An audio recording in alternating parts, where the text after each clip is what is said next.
आप देख रहे हैं इंडिया टाउन न्यूज, भारत की बात। नमस्कार, आप देख रहे हैं इंडिया टाउन न्यूज और मैं हूं आपके साथ आस्था सिंह। आपको बता दें कि छत्तीसगढ़ के बहुचर्चित कस्टम मिलिंग घोटाले में एक बार फिर जांच एजेंसियों की सख्ती देखने को मिली है। आर्थिक अपराध प्रकोष्ठ यानी ईओडब्ल्यू ने इस घोटाले में विशेष न्यायालय में तीसरा चालान पेश कर दिया है। इस बार अनवर ढेबर के करीबी और सहयोगी दीपेन चावड़ा जांच के घेरे में आए हैं। ईओडब्ल्यू का आरोप है कि सरकारी अफसरों से लेकर सिस्टम के अंदर तक दीपेन चावड़ा ने करीब 20 करोड़ रुपए की अवैध वसूली की है।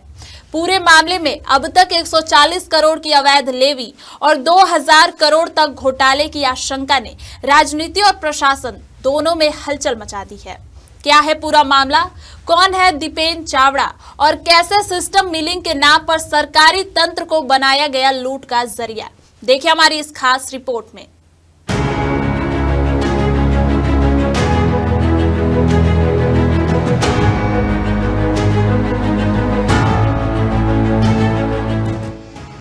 छत्तीसगढ़ में धान खरीदी और कस्टम मिलिंग की प्रक्रिया हमेशा से सरकार की प्राथमिकताओं में से रही है। नागरिक आपूर्ति निगम, मार्कफेड और भारतीय खाद्य निगम यानी एफसीआई के लिए राइस मिलर्स के माध्यम से धान की कस्टम मिलिंग की जाती है। लेकिन जांच एजेंसियों का दावा है कि इस प्रक्रिया को भ्रष्टाचार का संगठित नेटवर्क बना दिया गया है। प्रति क्विंटल के हिसाब से राइस मिलर्स से अवैध लेवी वसूली गई। जो मिलर्स पैसा देते उनका चावल समय पर स्वीकार किया जाता और जो लेवी देने से इनकार करते उनका भुगतान रोक दिया जाता या कस्टम मिलिंग में अड़चने पैदा की जाती थी। ईडी की जांच में सामने आया है कि मार्कफेड के पूर्व MD Manoj Soni, millers association के पदाधिकारी और कुछ प्रभावशाली बिचौलिए इस पूरे नेटवर्क का हिस्सा थे। एसोसिएशन का कोषाध्यक्ष रोशन चंद्राकर मिलर्स से लेवी वसूलने का काम करता था। वसूली गई रकम की जानकारी सीधे अफसरों और प्रभावशाली लोगों तक पहुंचाई जाती थी। जो सिस्टम से बाहर जाता उसका कारोबार ही ठप कर दिया जाता। ईओडब्ल्यू की ताजा चार्जशीट में बड़ा नाम दीपेन चावड़ा का सामने आया है। दीपेन चावड़ा को अनवर ढेबर का बेहद करीबी माना जाता है। जांच में दावा किया गया है कि दीपेन चावड़ा ने लोक सेवकों से सांठ-गांठ कर 20 करोड़ रुपए से ज्यादा की अवैध वसूली की।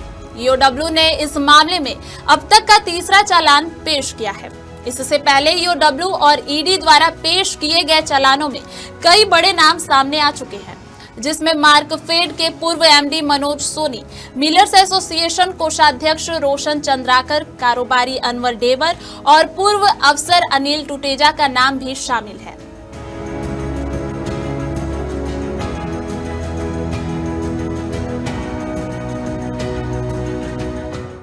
इन सभी पर सरकारी सिस्टम का दुरुपयोग कर करोड़ों की अवैध कमाई का आरोप है।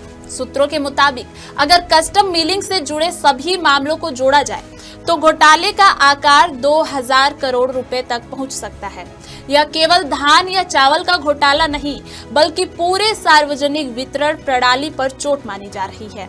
सवाल यह भी है कि इतने बड़े पैमाने पर यह खेल वर्षों तक कैसे चलता रहा और क्या आगे और बड़े नाम सामने आएंगे।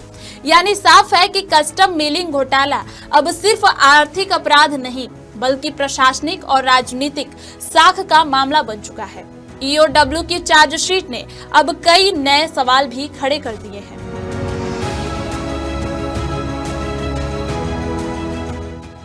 छत्तीसगढ़ के सबसे बड़े घोटाले में शामिल कस्टम मिलिंग मामला अब रोज नए खुलासों के साथ आगे बढ़ रहा है।